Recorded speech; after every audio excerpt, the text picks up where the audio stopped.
comenzamos el análisis de los contenidos de la unidad 3, donde trataremos el tema de la responsabilidad directa y de la denominada responsabilidad indirecta o refleja.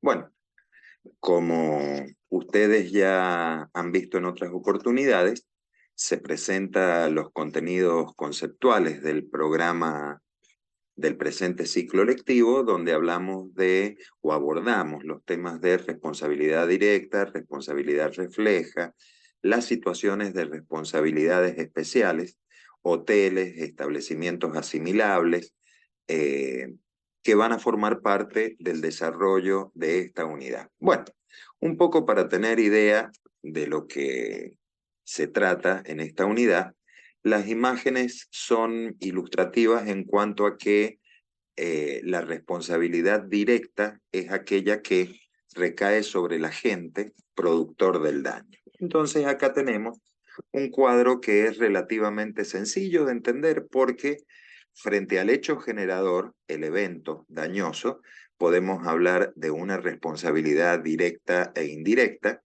La responsabilidad directa producida por un hecho propio voluntario o por un hecho propio involuntario. Cuando hablamos del hecho voluntario, obviamente, la herramienta que provoca el daño puede ser el cuerpo, es decir, el golpe de puño de la persona, por ejemplo, o la cosa como un mero instrumento, como una extensión del cuerpo de la persona, que sería el golpe que uno da con algún objeto. Y cuando hablamos de la responsabilidad indirecta, hablamos del hecho de otro. Bueno, obviamente que este otro, de ahí el nombre de indirecta o refleja, este otro es aquel que tiene alguna dependencia o algún relacionamiento jurídico con quien resulta responsable o por quien se debe responder. Podríamos hablar la situación del empleado, la situación de los hijos menores que estén bajo el cuidado personal de sus padres, etc. Bueno, ¿dónde la ubicamos?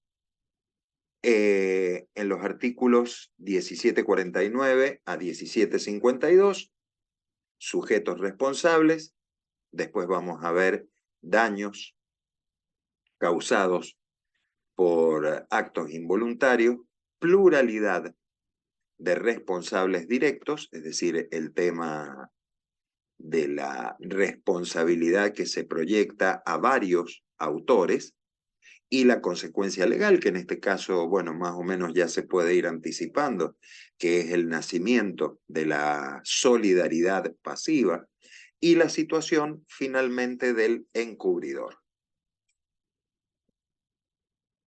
Cuando iniciamos el concepto o el análisis, el estudio del concepto de responsabilidad directa, lo primero que tenemos que tener presente, se nos debe reflejar, es justamente quiénes son los sujetos responsables. Quien incumple la obligación o bien quien ocasiona un daño injustificado es responsable directo.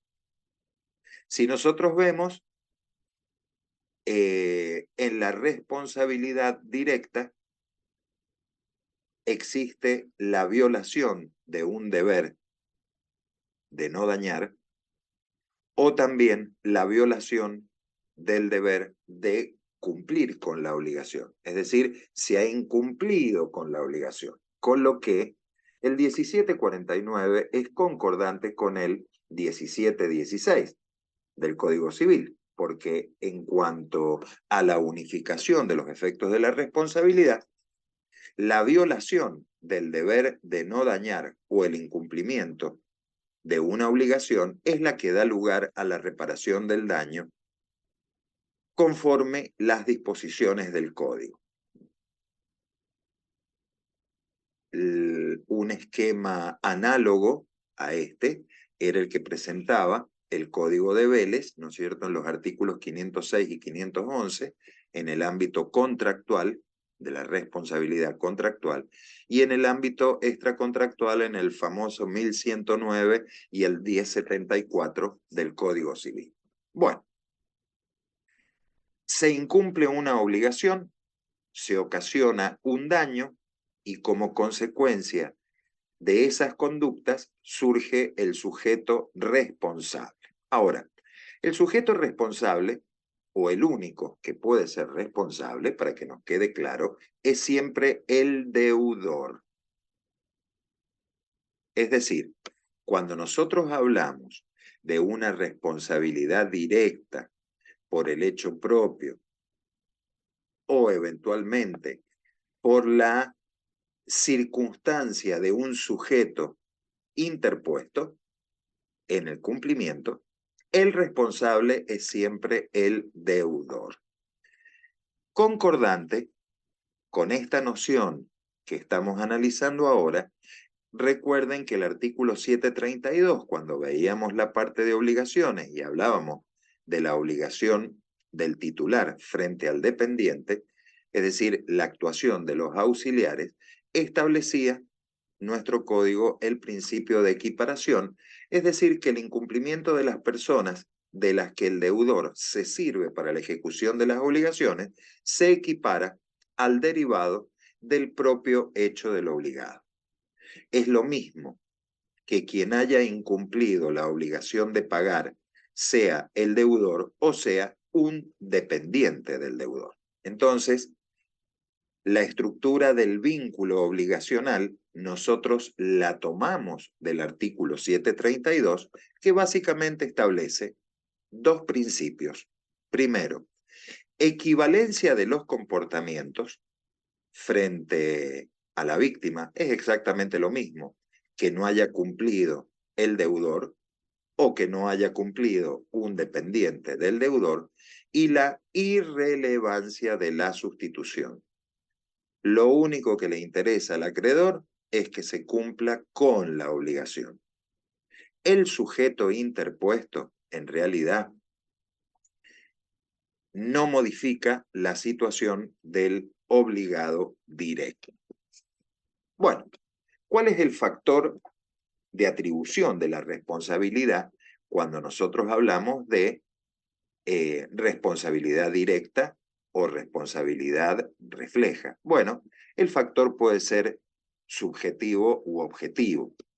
Es decir, el incumplimiento de la obligación normalmente nos va a llevar a la situación de una órbita subjetiva. La autoría directa del daño normalmente nos va a llevar al análisis de un factor de atribución objetivo. Recordemos que cuando en el código hemos analizado las obligaciones de hacer, el artículo 774, donde uno siempre le pone énfasis al alumno para que lo recuerde, que describe las obligaciones de hacer, prevé las denominadas obligaciones de resultado. Es decir, aquel deber legal que asume el deudor en donde lo que se compromete es el resultado con independencia de la eficacia misma del deber cumplido. Y esto es consonante con el artículo 1723 del Código Civil, que como se presenta acá, fíjense ustedes, de las circunstancias de la obligación o de lo convenido por las partes surge que el deudor debe obtener un resultado determinado. Entonces, en ese caso, su responsabilidad es objetiva. Es decir, está mirando el concepto inicial del artículo 774 que está presentado acá, procurar al acreedor un cierto resultado concreto con independencia de la eficacia de ese resultado. El objeto de la obligación se ha expresado en el resultado propiamente dicho. Bien. Actos involuntarios. La primera parte del artículo 1750 determina que el autor de un daño causado por un acto involuntario responde por razones de equidad y se aplica lo dispuesto en el artículo 1742 del Código Civil. Es decir, eventualmente, teniendo en cuenta las circunstancias del caso, el juez, al fijar la indemnización, va a poder atenuarla si es equitativo en función del patrimonio del deudor y la situación personal de la víctima. Entonces, seguimos en el ámbito de la responsabilidad directa, esto no hay que olvidarlo, seguimos en el ámbito de la responsabilidad directa cuando nosotros hablamos de los actos voluntarios y el factor de atribución es de carácter objetivo. Es decir, la culpa de la gente es irrelevante. Acá lo esencialmente relevante es la producción efectiva del daño. Obviamente, repudiado por la ley. Bueno, el autor de un daño causado por un acto involuntario responde por razones de equidad y entonces acá tenemos una inversión del principio por cuanto cuando nosotros hablamos el acto involuntario tiene como factor la equidad, lo que estamos diciendo es que no analizamos un supuesto específico de atribución de responsabilidad subjetiva o bien de responsabilidad objetiva. Es decir, acá el factor es justamente la equidad porque los únicos que pueden responder subjetiva u objetivamente son aquellos que hubieran realizado, que hubieran materializado un daño, ¿no es cierto?, con una conducta voluntaria. Bueno, en el Código de Vélez tenía un tratamiento similar, ya vamos a hacer una aclaración.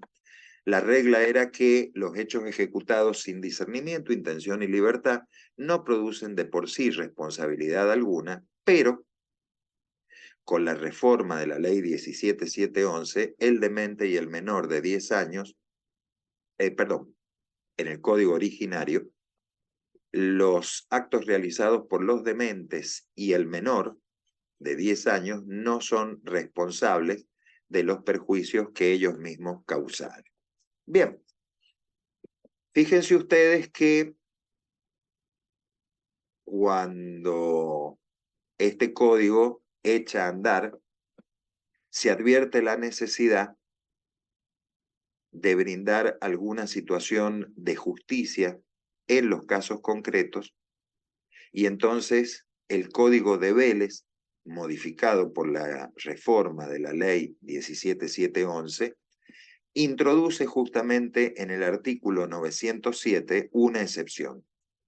Cuando se enriquece el autor del hecho o cuando concurren razones de equidad, el juez puede disponer un resarcimiento en favor de la víctima.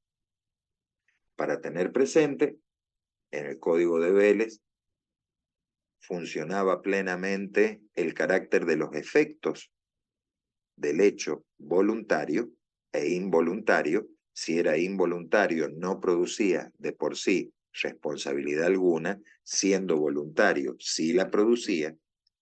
Con la ley 17711 se habla justamente del enriquecimiento del autor del hecho o las razones de equidad en el artículo 907, letra de la ley 17711, y entonces aparecía una facultad judicial. Bien, ahora, cuando nosotros vemos el texto actual, el Código Civil y Comercial es contundente. el autor de un daño causado por un acto involuntario responde. No dice podrá responder, responde por razones de equidad y se aplica lo dispuesto en el 1742, que es esta norma regulatoria de la situación en concreto. Con lo que, cuando nosotros hablamos de actos involuntarios, son aquellos que se ejecutan sin discernimiento o sin intención o con falta de libertad y que están manifestados por un hecho exterior. El artículo 261 que se presenta acá justamente determina que es involuntario por falta de discernimiento el acto de quien al momento de realizarlo está privado de la razón por diversas circunstancias, desde el punto de vista, no sé, supongamos la situación de aquella persona que tiene una enfermedad, que puede incluso ser física, que puede ser mental. El acto ilícito realizado por las personas menores de 10 años se sigue la regla del originario Código de Vélez-Sarsfield y el acto lícito realizado por menores que no han cumplido todavía los 13 años. En todos estos casos, por debajo de los límites de edad previstos en el Código, el acto es involuntario. Bueno, ¿cuáles serían los presupuestos de la responsabilidad en esta situación que nosotros analizamos del acto involuntario? Necesariamente siempre va a ser la producción efectiva de daño, una relación causal, es decir, autoría y extensión del resarcimiento. Eventualmente nos vamos a plantear la situación de la antijuridicidad y del factor de atribución subjetivo y objetivo. Por eso se presenta con signos de interrogación. ¿Por qué? Porque cuando nosotros hablamos del acto involuntario, debemos recordar que el acto se realiza por quien, por ejemplo, establece la segunda parte del 1750, quien sufre una fuerza irresistible. Entonces, respecto de él, no se genera responsabilidad para su autor. El que está sufriendo una fuerza irresistible y como consecuencia de ese influjo está realizando un acto, no genera para él ningún tipo de responsabilidad. El acto sin libertad, con violencia absoluta, ¿no es cierto? Donde la persona ha sido reducida a un instrumento pasivo, la vis absoluta, que bueno, en la actualidad en los programas de las materias se pierde mucho del contenido esencial porque no se dicta ya derecho romano, pero habían dos situaciones de vulneración de la libertad, que eran la vis absoluta, la amenaza. En el derecho romano se entendía absoluta justamente porque yo no me puedo desembarazar, desligar de la amenaza, sí en cambio de la denominada vis compulsiva, que sería esa fuerza exterior que yo aplico en el momento circunstancialmente. Amenazo a otra persona con un arma, con un cuchillo, para que realice, para que firme algo, para que haga algo. De esta vis compulsiva yo tengo todavía algún margen para desprenderme de ella. En el caso de la vis absoluta es imposible. No me puedo desprender de la amenaza que tiene entidad suficiente de peligro. Entonces, es concordante el artículo 278 que hace responsable de los daños al autor de la fuerza irresistible. Cuando esa fuerza irresistible, yo agregaría como comentario a título personal, esa fuerza irresistible procede de una vis absoluta, es decir, una amenaza, o procede de una, como hacía la distinción clásica el derecho romano, de una vis compulsiva, es decir, ese influjo directo de la coacción física. Bueno, el juez, en función de lo que estamos analizando, tiene la facultad entonces de atenuar la responsabilidad de los eventos dañosos producidos por actos involuntarios, teniendo en cuenta el patrimonio del deudor y la situación personal de la víctima y las circunstancias del hecho, obviamente. Y esta facultad no es aplicable en el caso del dolo del responsable. Bueno, en algún momento del desarrollo les comentaba yo que el código ha ido transitando una evolución histórica en materia de responsabilidad por los actos involuntarios en el margen inferior izquierdo, justamente en el recuadro establece, en el recuadro que se presenta, se establece un pequeño resumen, ¿no es cierto?, de esta situación aludida, con la ley 340, que es la ley de sanción originaria del Código Civil, no se respondía por los actos involuntarios, de acuerdo al 900 del Código Civil de Vélez Sarsfield. En la ley 17711, en el texto del artículo 907 del Código de Vélez, se establecía esta facultad, los jueces podrán, y finalmente la ley 26694 establece que responden. Ya no es una facultad general, sino que es una obligación en la que sigue gravitando la potestad judicial de atenuación. ¿Cuáles son las situaciones que se pueden dar? Bueno, personas que tengan capacidad restringida por padecimientos mentales, por ejemplo, en los términos de la ley 26657, que es la ley de salud mental, y tenemos distintas situaciones que darían origen a la procedencia del artículo 1742, que son las que se presentan en el margen inferior derecho. El brillante caso expuesto por el maestro Borda en su momento del demente millonario y el hombre modesto, de cuyo trabajo vive la familia, del cual es sostén económico la víctima.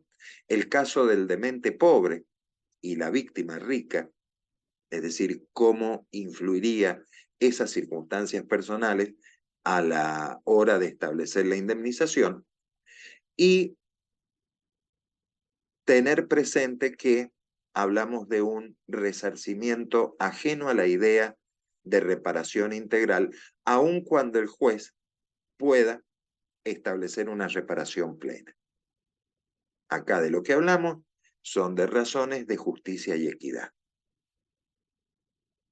Se busca una, en alguna medida, reparación integral, pero no necesariamente debe ser asimilada a la reparación plena que se produce en el hecho voluntario. Bueno,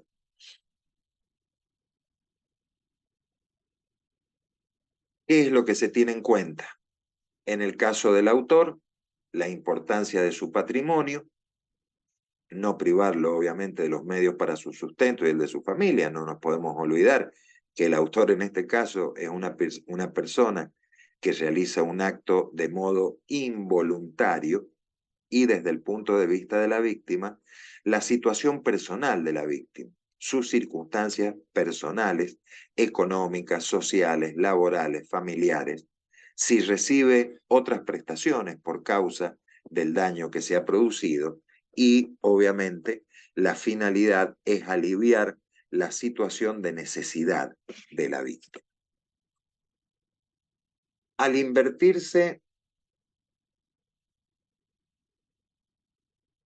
el principio del artículo 1750, la reparación ahora se presenta como regla y en consecuencia,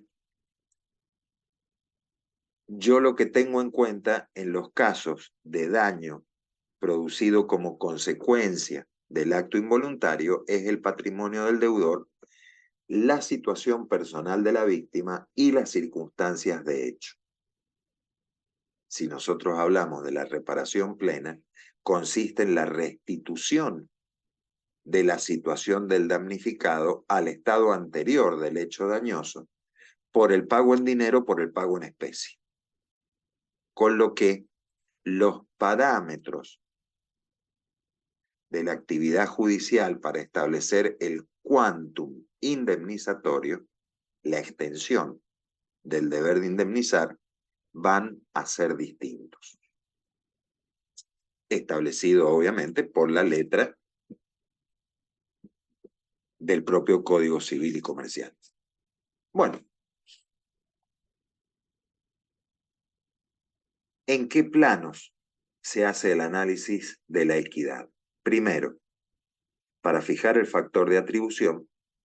Segundo, si el demandado lo solicita para atenuar la indemnización. Es el texto del 1742 al que nos hemos referido cuando hemos hablado de la reparación plena y cuáles son los ejes de esta reparación plena en el acto involuntario. De lo contrario, los parámetros van a ser los propios del 1740, es decir, volver las cosas a como estaban antes de la producción del daño. Bueno, podríamos decir que si nosotros analizamos ahora las consecuencias que ha producido un acto que genera un evento dañoso y determinamos que existe una pluralidad de responsables, hemos salido del ámbito del acto involuntario, ¿no es cierto? Estamos hablando ahora de la pluralidad de responsables directos. El Código establece en el 1751 un principio. Y es que cuando a varias personas participan en la producción del daño que tiene una causa única, se aplican las reglas de las obligaciones solidarias. Ya le vamos a dar un repaso a esta normativa. Y si la pluralidad de sujetos responsables deriva de causas distintas, es obvio suponer que única causa, obligaciones solidarias, causas distintas, obligaciones concurrentes. Entonces, en la pluralidad de sujetos responsables, nosotros tenemos dos situaciones distintas o dos escenarios distintos. Tres personas en una riña dañan a la víctima. La causa ha sido única, la pelea. Como consecuencia se producen los daños en la salud, la obligación de reparar el daño, etcétera, etcétera. Causa única que genera la solidaridad pasiva. Y entonces, en ese caso, los tres sujetos victimarios o autores del daño están vinculados entre sí en forma solidaria. Segunda situación, distintos ejemplos como pasaría en el caso del accidente de tránsito, donde yo tengo o donde tenemos un titular registral que responde obviamente de modo objetivo frente al evento dañoso. Tenemos el sujeto que va conduciendo el vehículo que responde subjetivamente, ¿verdad? Y tenemos la tercera posibilidad de un vinculado por causa distinta, que sería la compañía de seguros. Acá hay una responsabilidad asumida de orden contractual. Entonces acá tenemos causas distintas, pero que todas generan la obligación de pagar la reparación plena del daño a la víctima, a quien ha sufrido el daño efectivamente. Bueno,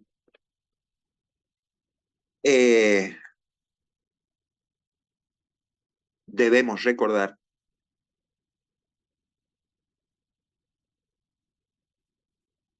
que cuando nosotros hablamos de este tema, la solidaridad prevista, es decir, esta solidaridad, esta fuente de la obligación es la solidaridad prevista en el Código de Vélez en el 1081.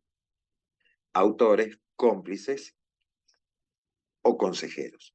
Bien, entramos al régimen de las obligaciones solidarias. Vamos a hacer un repaso, pero muy rápidamente entendido. Y es que la solidaridad de las obligaciones se presenta cuando tengo pluralidad de sujetos y originados en una causa única, que puede ser tanto en razón del vínculo o por disposición de la ley.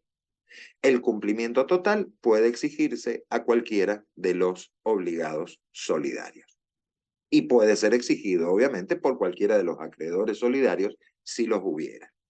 Primero, cuando nosotros hablamos de una obligación solidaria, hay decisión de no fraccionar la obligación, recordarlo, es decir, el acreedor le puede reclamar a cualquiera de los codeudores solidarios el cumplimiento íntegro de la prestación. Segundo, se asemeja mucho a las obligaciones divisibles que tienen por objeto una cosa indivisible o que no es susceptible de fraccionamiento. Es decir, aquellas situaciones, el ejemplo clásico que en algún momento lo hemos visto de la entrega del caballo, el no fraccionamiento, la imposibilidad de fraccionamiento no viene determinado por la voluntad de quienes han estipulado el vínculo obligatorio, sino por la naturaleza propia de la cosa. Si lo divido al caballo, se me muere y deja de ser caballo. Es decir, pasa a ser un objeto muerto, ¿no es cierto? El caballo en realidad debe tener vida.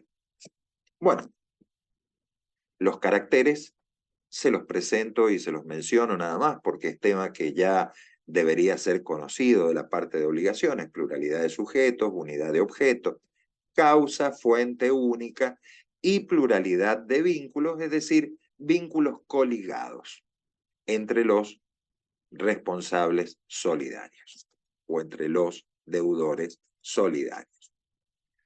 Exigibilidad total de la prestación a cada uno de ellos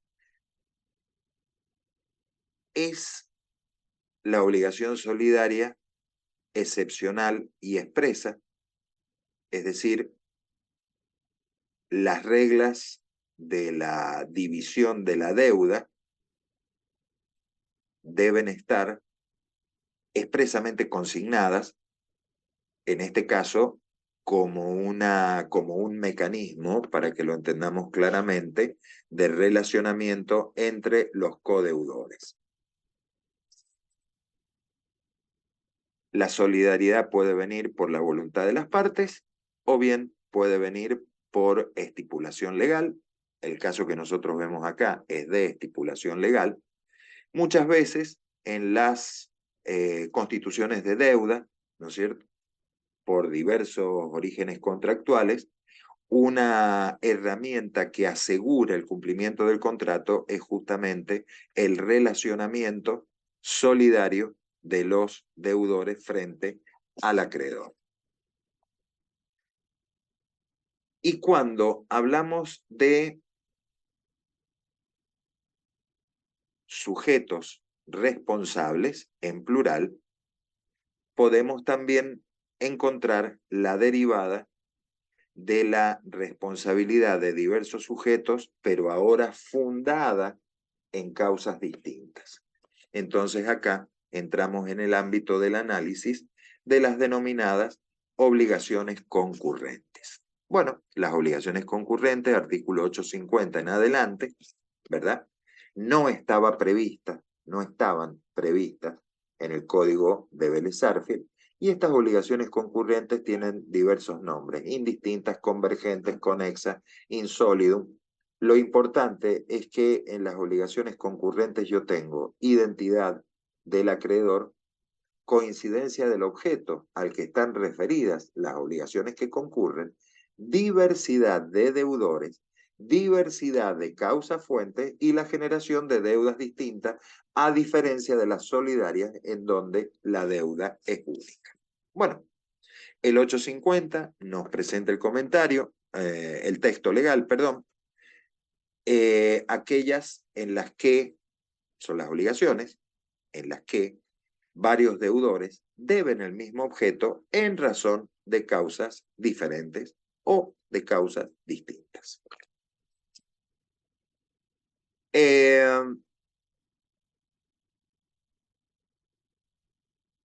Dentro de los efectos encontramos la acción de regreso, cómo se comportan los codeudores concurrentes